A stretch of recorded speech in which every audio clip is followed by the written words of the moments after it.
Doña Franji, muchas gracias por estar con nosotros y por darme la entrevista. Realmente quedé muy interesado en el proyecto de ley que presentó usted el lunes, que pretende bajar, digo, iba a decir el marchamo, pero técnicamente está mal, el impuesto a la propiedad que constituye el mayor porcentaje del marchamo. ¿Por qué lo hizo y qué es lo que pretende con el proyecto? Bueno, primero muchas gracias, Randall, por este espacio para no solamente poder conversar con vos, sino también con los escuchas de este programa y poder transmitir parte de los esfuerzos que nosotros como diputados hacemos desde la Asamblea Legislativa. Y efectivamente, como usted lo menciona, esta semana yo presenté un nuevo proyecto de ley que lo que pretende es reducir el valor, el precio que finalmente nos van a cobrar a las y los costarricenses al finalizar este año en específicamente el marchamo del 2021. Y lo he presentado tomando en consideración varios factores. El primero es que este es un año particular, este es un año que tenemos una situación excepcionalísima que ha hecho muy difícil el diario vivir de las y los costarricenses. La economía se ha visto bastante golpeada, los ingresos en muchísimos hogares también se han visto bastante disminuidos, las empresas, muchísimas de ellas no están vendiendo, no están generando, no están produciendo, y también muchísimos trabajadores independientes han tenido su afectación. De manera que el pensar en que el cobro del marchamo se dé bajo las mismas condiciones en las que se han dado en otras épocas, a mi juicio es una insensibilidad con las y los costarricenses bajo la coyuntura en la que estamos, y sobre todo tomando en cuenta lo siguiente, Randall, todos hemos sido testigos de ver muchísima gente, nomás arrancando en noviembre, acudiendo a diferentes bancos a pedir financiamiento para pagar a pagos, a cuotas, a paguitos, el marchamo, donde duran inclusive hasta 12 meses cancelando poco a poco sus obligaciones en cuanto al marchamo. Si eso pasa en años con circunstancias normales, yo no me quisiera imaginar cómo va a ser para muchísimos costarricenses enfrentar ese pago al finalizar este mes, al finalizar noviembre y diciembre, porque en realidad esta crisis lamentablemente no termina en los próximos 2 o 3 meses. Esta crisis todavía en diciembre lamentablemente, y cuidado que más, vamos a estar recibiendo sus embates. Esa es la primera consideración.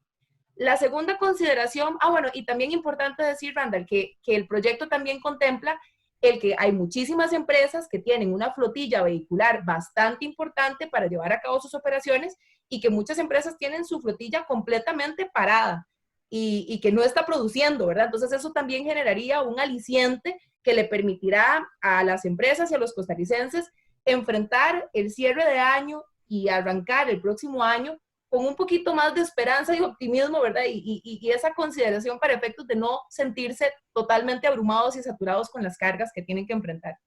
Adicionalmente, el proyecto contempla las razones. Una razón también para haberse presentado es que el marchamo es un impuesto que el Estado nos cobra a las y los costarricenses por el servicio de permitirnos utilizar las carreteras en nuestro país, ¿verdad? Por eso, de hecho, el marchamo es considerado como un impuesto al ruedo, ¿verdad? Un derecho de circulación que nos cobra el Estado para poder disfrutar de las diferentes carreteras y rutas a lo largo y ancho también de nuestro país. Lo cierto del caso es que el transitar de los costarricenses en las rutas en nuestro país este año ha sido muchísimo menor. La serie de restricciones vehiculares que obviamente son entendidas y justificadas también, y que los costarricenses en la mayoría con mucha disciplina las hemos acogido, eso ha limitado también nuestra capacidad de poder disfrutar ese servicio que el Estado nos da de vuelta, por lo que también resulta un poco injusto e improcedente que también el marchamo del 2021 se calcule bajo los mismos parámetros en los que en otros años, utilizando las carreteras nacionales muchísimo más, se ha cobrado. El proyecto también toma en consideración que es solo un porcentaje, no es la totalidad, ¿verdad? Yo entiendo que hay muchos costarricenses que quisieran no pagar el marchamo, o que eventualmente el proyecto planteara un 70 o un 80% de rebajo. Aquí también tenemos que tomar consideraciones de que el Estado se las está viendo a cuadritos, a palitos, pagando sus obligaciones, y que el Estado también ha dejado de recibir muchísimos ingresos, y que obviamente nuestro deber como diputados es legislar para que el Estado tenga recursos, y lo hemos venido haciendo. Es un reto muy grande, pero sí hemos venido promulgando legislación en ese sentido.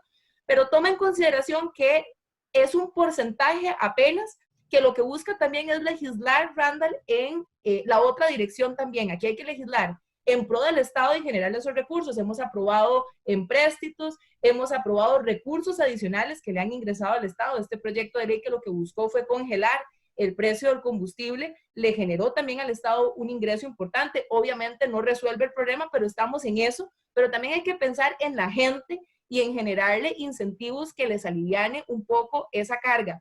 Y ese proyecto es eso lo que busca, en pensar legislar en favor de bajarle esa presión financiera que tienen muchísimos costarricenses, porque los costarricenses no van a sobrevivir únicamente de subsidios, ¿verdad? Que hay que tomar otras medidas y mantener ese equilibrio. Así que ese es el planteamiento que se está efectuando. Está apenas ingresando el proyecto de ley a la corriente legislativa y obviamente tiene que pasar por un proceso de consultas y queremos hacerlo, o por lo menos de mi parte, yo lo quiero hacer de la manera más responsable posible. Obviamente faltará el criterio de Hacienda y del INSS, pero yo abocaré también en insistir en que el marchamo no se puede cobrar bajo las condiciones normales. Yo no me imagino a los costarricenses enfrentándolo así como se ha cobrado en años anteriores. La propuesta es disminuir un 20% de ese impuesto. No, el proyecto lo que plantea, el marchamo está conformado en alrededor de 7 rubros, más o menos, que son los que generan la integralidad del cobro. Diferentes asignaciones que van a diferentes instituciones. Por ejemplo, un porcentaje del marchamo va directamente a un seguro que tienen los vehículos. Al SOA. Doña Frankie, perdón que la corrija. Sí, al SOA. Pero digamos, el impuesto a la propiedad del vehículo, ¿verdad? Constituye casi el 70-75% del marchamo. El 63%, okay. El 63% para ser exacto. Ok, perfecto. Lo que le pregunto es si su propuesta es disminuir en 20% ese 63%. Así es disminuir en un 20% ese rubro específico del porcentaje que se cobra sobre el impuesto a la propiedad. El resto de los rubros los mantiene, porque como mencionaba ahora, hay un rubro que es el seguro ante terceros, y ese rubro no lo podemos tocar, evidentemente es necesario. Y así otros rubros que se mantienen, pero efectivamente el proyecto lo que plantea es el rebajo en ese rubro en específico, que es el más grande, que responde al 63% de la totalidad del cobro.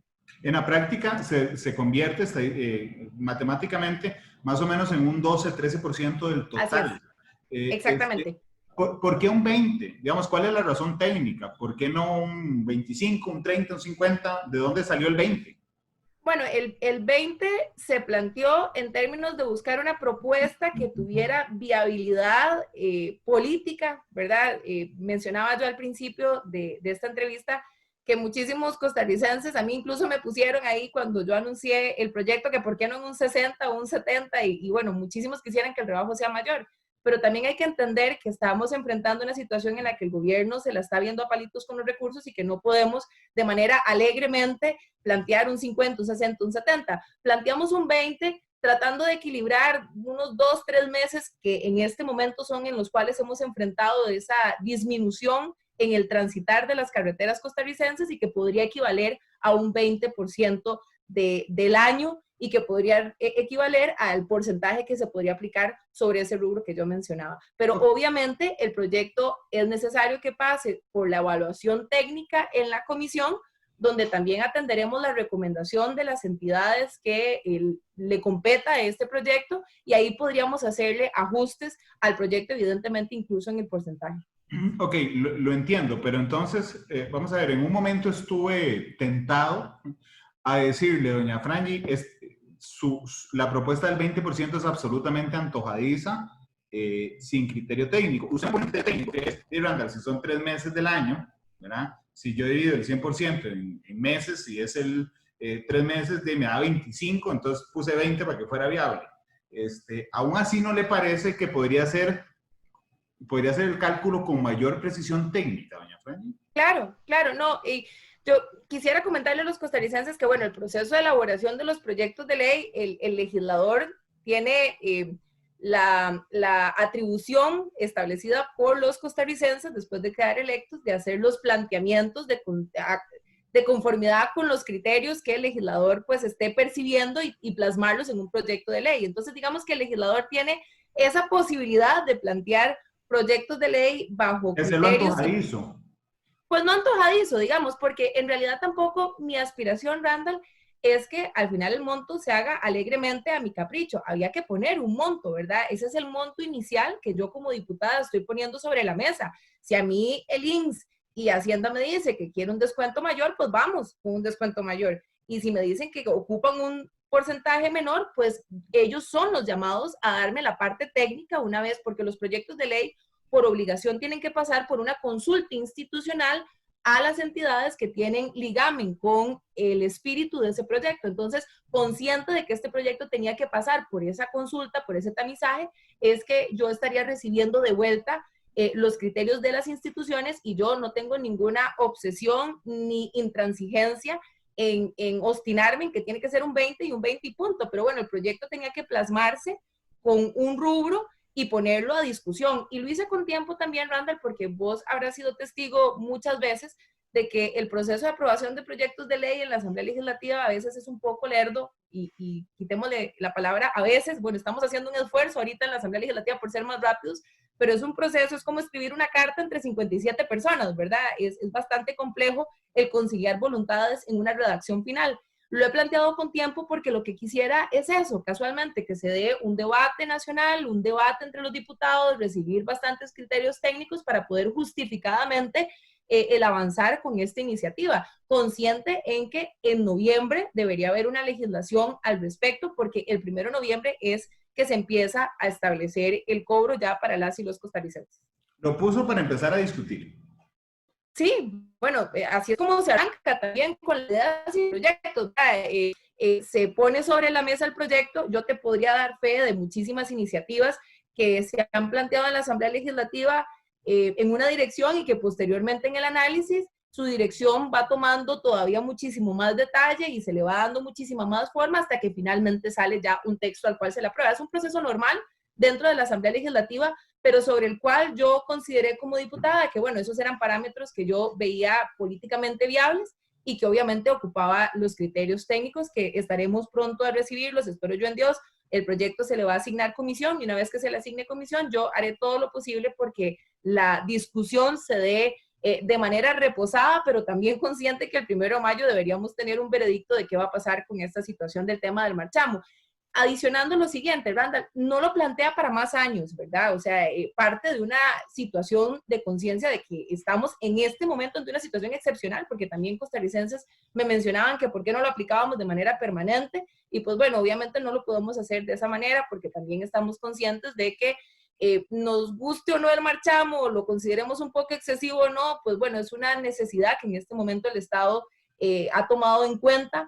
Y bueno, pensarla aplicar para otros años, pues me parece que no es prudente en este momento, pero efectivamente para este próximo año yo creo que es lo más sensible con los costarricenses y por eso es que lo planteamos por un único año. Veremos también cómo enfrentamos el 2021 y esperemos que ojalá esto pase pronto y no tengamos que estar planteando otro tipo de medidas como esta y otras para más años. Pero bueno, sí quería hacer la aclaración que únicamente era para el año 2021. Doña Frangie, por último, y sabiendo que le estoy metiendo leña al fuego, ¿a usted no le parece que le queda que queda muy claro que el equipo sanitario del gobierno está consciente de que este problema no se acabará en junio, sino que seguiremos muchos meses con el tema del COVID-19, pero que pareciera que el equipo económico no lo tiene tan claro, en el sentido de que hoy siguen rigiendo las medidas económicas que se pensaron para 3 meses de pandemia? Es decir, invitar a los bancos a que dieran alguna moratoria o alguna ayuda, que ya se van a cumplir el último mes. En un primer momento se pensó que la suspensión de los contratos y la reducción de la jornada se iba a establecer por 3 meses. Ya están por cumplirse los 3 meses y yo estoy absolutamente seguro que esto seguirá muchísimo tiempo más. Y que por eso extraño de alguna manera las medidas a mediano plazo, como la que está presentando usted, de decir, bueno, es que esto va para diciembre, va para noviembre, ¿qué va a pasar con el curso escolar? Que siguen pensando que en septiembre vamos a estar como si nada, o que los ticos volveremos a tener trabajo pleno en un par de meses, doña Frangie. Bueno, yo, con todo respeto para este gobierno, pero yo percibo que no tienen claridad en muchas cosas, ¿verdad? En términos sanitarios, en términos del Ministerio de Salud y las decisiones que han tomado para combatir la pandemia propiamente en parámetros de salud, me parece que la labor ha sido aplaudible y se le reconoce muchísimo al Ministerio de Salud y a la Caja todo el esfuerzo que están haciendo por contener el COVID. Pero en términos económicos yo he sido bastante crítica, Randall, de este gobierno particularmente. Fui muy vehemente en cuanto al discurso del presidente el 4 de mayo, francamente, y no lo digo con satisfacción, lo digo con pesar. Para mí fue muy decepcionante los planteamientos que hizo el señor presidente ese día, sin una ruta clara. Era el momento para que el presidente se luciera, para decirle a los costarricenses, por aquí vamos, con una claridad meridiana. Obviamente todos entendemos que al presidente y a todo el país lo agarró de sorpresa esta situación y que él está haciendo de tripas corazón y uno ahí lo justifica, pero tuvo que haber planteado por lo menos un horizonte trazable de cuáles son los objetivos más importantes para este gobierno, y no la hubo, ¿verdad? Y posteriormente, ante la avalancha de críticas que hubo, porque también había una expectativa enorme, quizás era uno de los discursos del presidente más esperados en los últimos tiempos, y cuando nos llevamos a esa decepción, anuncia que, así como anunció en otra oportunidad, iban a anunciar otro día las medidas económicas que él ha venido arrastrando y planteándole a los costarricenses, que las va a poner a conocimiento de todas y todas. Y nos volvimos a llevar otro chaparrón, porque las propuestas que se hicieron ahí tampoco carecían de mucho contenido. Suenan muy bonitos en términos generales, pero quienes nos damos la tarea de estudiarlas a profundidad, nos damos cuenta que muchas ya venían desde atrás gestionándose, otras no se les pone los puntos sobre las sillas y son complicadas de operativizar. Y también mi otra crítica con el gobierno, Randall, en cuanto a este tema de que no tengan una claridad sobre la agenda económica, porque ciertamente, y yo no quiero ser emisaria de malas noticias, pero tomando tus palabras y con la franqueza que los costarricenses se merecen, esta crisis no es o sea, no podemos predecir cuándo va a terminar, pero sí por lo menos intuir que este año va a ser un año bastante complejo, que todavía en diciembre vamos a estar recibiendo los efectos negativos del coronavirus. Y sin embargo, este gobierno, sin esa claridad, ¿verdad? Sin esa agenda inmediata, lo que hace es usualmente echarle el chicharrón a la asamblea, para decirlo en términos coloquiales. Nos manda proyectos que en título suenan muy bonitos, pero en contenido no tienen viabilidad, o nos ha tocado a nosotros recibir cada proyecto mal estructurado que con todas las complejidades del caso, los diputados hemos tenido que tratar de corregir. Te pongo un ejemplo, el proyecto de arrendamientos. El gobierno mandó un proyecto que obviamente a los costarricenses les sonó muy bien, y es una deuda que tenemos pendiente. Yo lamenté muchísimo que el día de ayer no se aprobara el poner la dispensa de todo trámite de ese proyecto, porque hay costarricenses que han llegado a arreglos entre partes en arrendamientos, pero hay muchos otros que no, y debíamos legislar en cuanto a eso. Se perdió lamentablemente esa moción, pero el gobierno, por ejemplo, planteó un proyecto en cuanto a esto, que los costarricenses pues escuchan el titular, pero si hubiesen visto el contenido, era un proyecto que no tenía viabilidad jurídica, y nos toca a nosotros pues todo ese proceso tortuoso de tratar de enderezar un adefesio que manda el gobierno, y así como en ese, en muchos otros. Entonces, por supuesto que sí, hay una queja de mi parte como legisladora, y creo que de muchos sectores también, hacia un gobierno que no tiene clara la ruta, y eso es bastante preocupante. La Asamblea está haciendo lo propio y está tratando de asumir esto con la mayor de las responsabilidades, y ahí sí quiero reconocer, hemos sesionado fines de semana, hemos sesionado en condiciones incomodísimas, incluso en el Museo de los Niños, a marcha forzada, tratando de sacar todo lo que podamos, pero el Ejecutivo también tiene que ayudar. Frankie, muchas gracias por estos minutos. Con mucho gusto. A la orden siempre, encantada.